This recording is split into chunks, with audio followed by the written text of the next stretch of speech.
Welcome to Strip Cover Lit, where we squeeze the bigger picture out of literature. I'm Adrian Fort, and we're here for the second in a 10-part series as we clod along through Absalom by William Faulkner. This video is over Chapter 2, pages, I believe, 23 through 45 in the standard print edition. So, what happened? Did you catch it? How long did it take you to catch it? It took me a little while to catch it. Nothing happened, but what was relayed to us is the same thing that was told to us in that first chapter. It's very slick. It's a very slick move because you're building... Well, let's get into it. The same thing that happened in chapter 1 happens here, but we get a little bit more of the story. And the story is a little bit higher resolution. We're a little bit closer to things. Sutpen showed up looking disheveled, looking sick. He had his slaves with whom he spoke in some snake tongue that no one understood. Turns out it was French. And these slaves are people with whom he seems to get along much better than the town folk. And the town folk do not take kindly to that. This Sutpen guy builds a house, finds a woman, disappears, and then he comes back. And when he comes back, he's got a whole lot of stuff, a whole lot of expensive stuff. Where might he be getting that expensive stuff from? Probably he's a bad guy. He must not be upholding the law. He must be some type of criminal. So, on his way back to town, the sheriff and some townsfolk meet him, and they have it in mind to arrest him because he must be a bad guy. Purely out of suspicion, they're going to arrest the guy. He somehow, Sutpen somehow,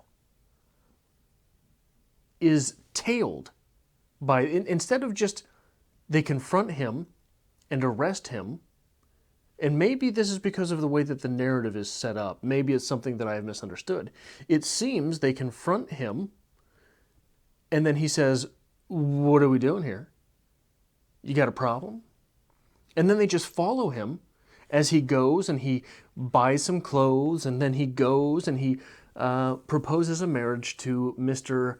Coldfield for his daughter Ellen. Somehow he finds the time to do that before being arrested. And we'll get into this a little bit later in the video because it might just be a misunderstanding of mine based on the way the narrative is set up. But after he proposes, he is arrested just off suspicion. Surely this guy's up to no good. And General Compson and Mr. Coldfield bail him out. And a matter of short months later, I'm not sure, I don't remember exactly how many, they're married. He marries Ellen. Sutpen marries Ellen. And everyone was invited. More than once, by the way, because the auntie involved was afraid no one would show up, so she went and harassed everyone that they had better show up. Still, no one shows up. Not to the wedding. Not to the event itself. There's a handful of people at the wedding itself. The townsfolk, that is, form a mob outside, and they pelt Sutpen with dirt and vegetables upon the couple's emergence. And Ellen cries all the while. All the while.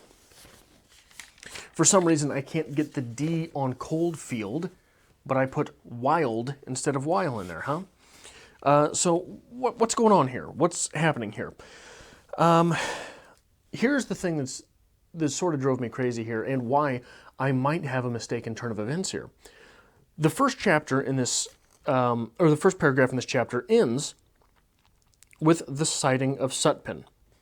The second chapter begins with what the townfolk know about him.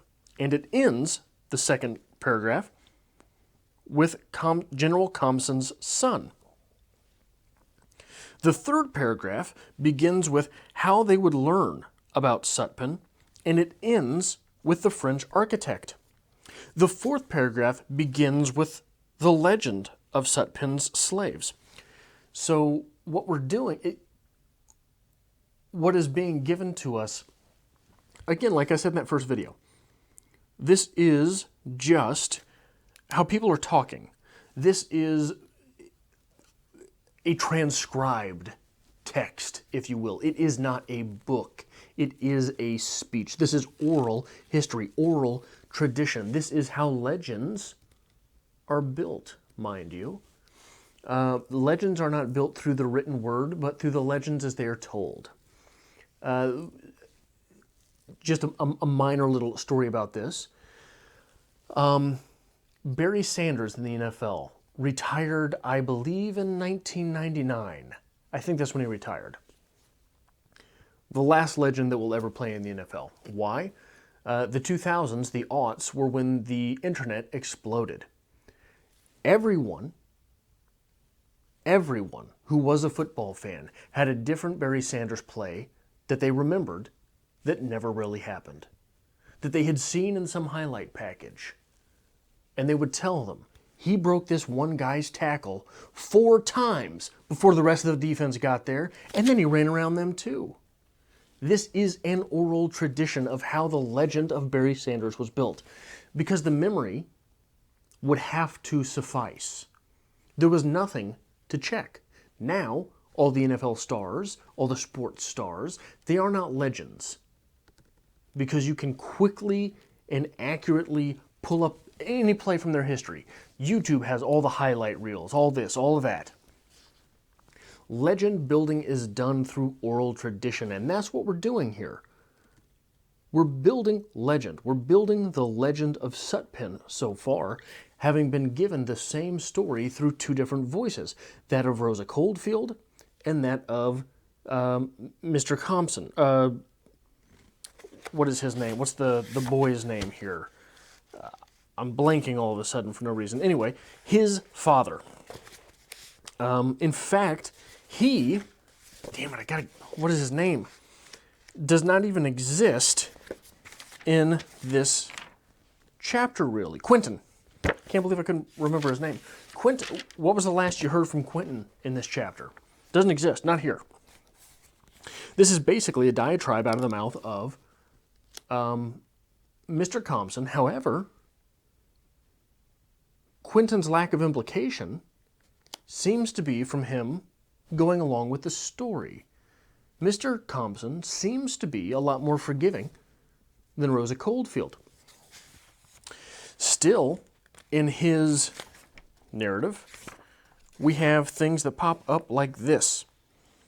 In his description of Sutpen, he was a man with a short reddish beard, on 24, with a short reddish beard which resembled a disguise.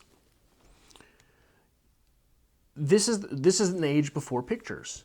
So oftentimes, a disguise would be so simple as growing a beard and moving to the next town. Jesse James got away with this for a very long time. Jesse James, who I believe had dirty blonde-ish hair, what he did is he put shoe polish in his beard because no one was looking for a guy with a long, nasty black beard. They were looking for Jesse James, that suave fella with the light brown hair and the manners and all of this and all of that, who was still a bad guy. And at the same time, directly after this, we get this little story. We are hearing about Sutpen's belongings when he arrived, which were, and I quote, scarcely large enough to contain the spare linen and the razors and the 2 pistols, of which Miss Coldfield told Quentin, with the butts worn smooth as pick handles, and which he used with the precision of knitting needles. Later, Quentin's grandfather saw him ride at a canter around a sapling at 20 feet and put both bullets into a playing card fastened to a tree.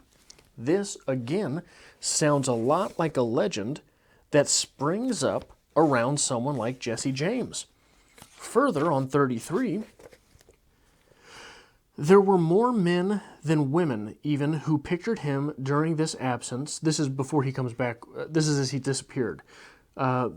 who pictured him during this absence with a handkerchief over his face and the 2 pistol barrels glinting beneath the candelabra of a steamboat's saloon, even if no worse, if not something performed in the lurking dark, of a muddy landing with a knife from behind. And then on 34,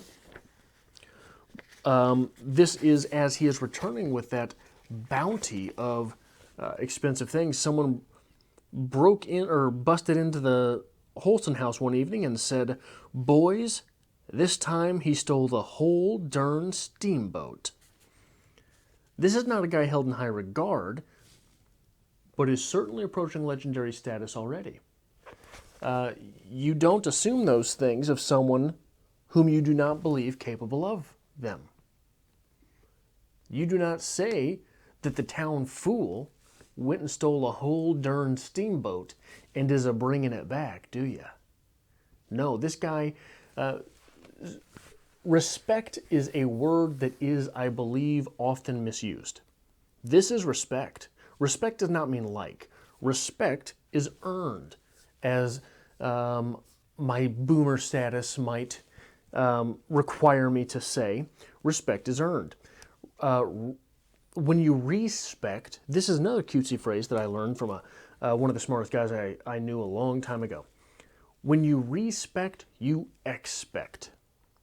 If we could go back to that sports analogy, whenever you were playing the Lions and Barry Sanders was lined up across the field, the Lions were never out of the game because you respected his talents as running back. You expected him to break off an 80-yard run every time he got the ball. When you respect, you expect. That does not mean you liked Barry Sanders. You do not like General Sutpen here.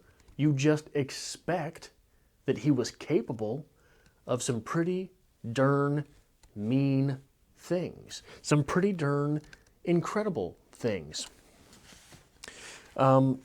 Still, through this, we are looking at a guy. His guests would bring whiskey out with them, but he drank of this with a sort of sparing calculation, as though keeping mentally, General Compson said, a sort of balance of spiritual solvency between the amount of whiskey he accepted, and the amount of running meat which he supplied to the guns. This is a guy who stopped drinking, not because he was not a drinker or didn't believe in the stuff, but because he couldn't afford to provide any of it on his own. And even when he could provide some of it on his own, he only took insofar as he did provide. This is a guy with a clear compass, maybe not a moral compass, but at least a clear compass of social standing, he doesn't want to get over on anyone, it seems. But they're very worried about him going over and getting over on other people and bringing that dirt back to town with him. So it's a very interesting paradox, sort of, that we've got there. But I'm starting to like him. I'm starting to like Sutpen quite a bit because of that, because I'm that same guy. I'm not going to take anything without providing something, which is, it doesn't make you any friends. It absolutely does not make you any friends. But it doesn't feel right to me to take without providing. But we also get these little nuggets about him. So they would catch him, run him to earth. When he first came to town, nobody knew anything about him. So they would catch him, run him to earth in the lounge between the supper table and his locked door to give him the opportunity to tell them who he was and where he came from and what he was up to, whereupon he would move gradually and steadily until his back came into contact with something, a post or a wall, and then stand there and tell them nothing whatever as pleasantly and courteously as a hotel clerk. So he's just getting about his own business. He's not trying to make friends. He's not trying to be the object of conversation. He's just trying to get about. But we also get these things. The town learned that he now owned 100 square miles of some of the best virgin bottom land in the country, though even that knowledge came too late, because Sutpen himself was gone. Where to again, they did not know. He just keeps producing things. He keeps making things. He keeps turning the land. He keeps all of these things. And then we get what are perhaps my two favorite quotes so far about Sutpen on 27. The mules, talking about working the land and building the house and all of these things, the mules which drew it had become imbued by sheer association with him with that quality of gaunt and tireless driving, that conviction for haste and of fleeing time. The mules, the work mules, are guilty of hard work by association with Sutpen. The work mules, the chattel, the work mules, they had no choice but to try to keep up with Sutpen. This guy's work ethic is off the chain. And then something which is surprisingly funny in the middle of all this, these people just watching him build a house, work the fields, do all this, do all that, do all this. And they're in sheer amazement, such amazement that the mules themselves have no choice but to try to keep up. The mules themselves seem better than other mules by the fact that Sutpen is running them. This guy, in the middle of all this, there's this small fraction of a sentence. In the middle, the bottom third of 27. Let me see where I don't even know where to start this, actually. I'll just start it here. At the beginning of the last paragraph. There were many more than acres, though the others were responsible citizens and landowners, so did not have to lurk about the camp at night. In fact, as Miss Coldfield told Quentin, they would back up parties to meet at the Holston house and go out horseback, often carrying lunch. Sutpen had built a brick kiln, and he set up along with the planter. Just in the middle of this, Sutpen went ahead and built a brick kiln. It's just, that is hilariously passed under the radar there in the verbiage. He just turned around and built a brick kiln. No one saw it. No one had any idea it was coming. He just built it. Someone blinked, Sutpen snapped his fingers, and all of a sudden, out of sheer will, that brick kiln was there.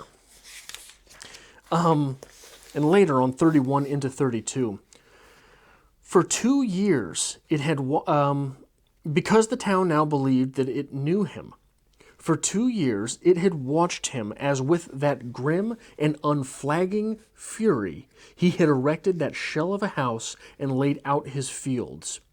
Then, for 3 years, he had remained completely static, as if he were run by electricity, and someone had come along and dismantled the wiring or the dynamo. I mean, this is the type of respect that this guy's getting in the town. And the thing is, that part is respected. The part that's not is his work ethic as it comes into contact with other people. He wanted a wife. We get on 29. It was the women who first suspected what he wanted, what the next step would be. None of the men, certainly not those who knew him well enough to call him by name, suspected that he wanted a wife. Doubtless, there were some of them, husbands and bachelors both, who not only would have refused to entertain the idea, but would even have protested against it, because for the next 3 years he led what must have been to them a perfect existence. He lived out there 8 miles from any neighbor in masculine solitude, in what might be called the half-acre gunroom of a baronial splendor. That quote sounds a lot like another quote from the annals of literature. This quote comes from Pride and Prejudice. Remember, it was the women folk who recognized what he must want. He had come into town, erected this massive house, worked these fields, put in all of this work, and it was the women who knew what he wanted. This, the opening sentence from Pride and Prejudice. It is a truth universally acknowledged that a single man in possession of a good fortune must be in want of a wife. Now, it is often interpreted that Jane Austen has employed that ironically, in that first line ironically. It is a joke. It's a little nudge, nudge, hint, hint. It's a funny. Here, in Faulkner, that funny turns into insight. Sutpen wants a wife, doesn't he? All the women see it coming.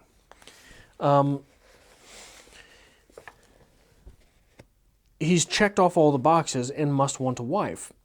He's built respectability. Are these the actions of a psychopath? He doesn't really mean the things he's doing. He's just setting up the facade of a successful person, under that facade of the successful person with the big house and all the acres, and now the wife that he's getting, he's still wrestling with his slaves. He's still, I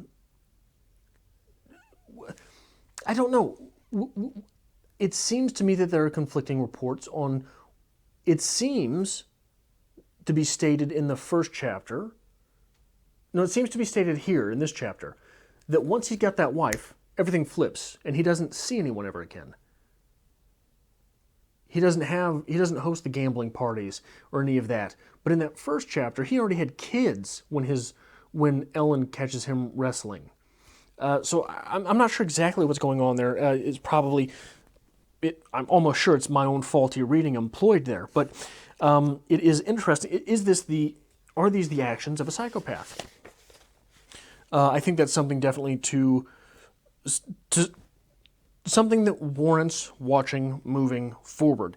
He does have the looks of a successful person, but the character which has been built doesn't seem to care about the person part of it. Very hardworking, very industrious individual. Why does he want a wife? Just to check off that box? I didn't mean that like that. So going back to some of the things we talked about last time, we get this quote on 32. We talked a little bit last time about this being a tale of twain, right? You've got one thing compared to another. What's going on there? When a pair of something pops up, why does it pop up as a pair? Is it because they are opposites? They did not consider the daughter at all. They did not think of love in connection with Sutpen. This is as he's trying to take her as Ellen as a wife. They thought of ruthlessness rather than justice, and of fear rather than respect, but not of pity or love. Are we setting up more opposites to be spoken about here? So we've got one intertextual reference so far with Jane Austen. I've got a couple more to talk about. And it is surprising, perhaps, given that we are talking about William Faulkner, that neither of these other connections is with the Bible. In this story, we have a powerful man moving in to an old city, but an undeveloped part of an old city, possibly what is becoming a newly developed part of an old city. And everyone that goes to his parties, that goes to his land to shoot animals and gamble and all of this, everyone that attends his parties suspects that this fortune that he has accrued is coming by nefarious means. He's come looking for a wife. It is mysterious to many why he's choosing the woman that he's choosing. He does not fit in this new town. And that mystery is something which draws conviction. Not conviction as in force of will, but conviction as in run-ins with the law. This is pretty reminiscent of The Great Gatsby, of Gatsby, Jay Gatsby in that story. So it's going to be interesting for me moving forward to see how our naive, young, so far semi-narrator, not Nick Carraway, but Quentin Compson, is interpreting this as he's looking at a more successful man. As he is learning of Sutpen, as Nick learns of Jay Gatsby. Also, the final thing to talk about here from my end of things, that marriage scene. That marriage scene, Sutpen takes Ellen into the church, and as he's emerging, there is this large, faceless crowd, which is extremely angry with them and is moved towards violence in a very, not only unprovoked manner, but a manner that is very mysterious, it seems. This reminds me a lot of We've Always Lived in the Castle. This faceless crowd composed of town folk who for some reason don't like the rich guy, don't like the rich family, don't like the motives that they can't put their hands on. And in We've Always Lived in the Castle, this outburst towards the family, some of it, happens very spontaneously and very aggressively, but without massive consequence. Until it has consequence, obviously, in that story. But it is interesting to see that same large, faceless manifestation of paranoia, which happens in this novel. In this novel, the paranoia being from the townsfolk. In We've Always Lived in the Castle, the townfolk seem to be a projection of the paranoia which happens within the narrator.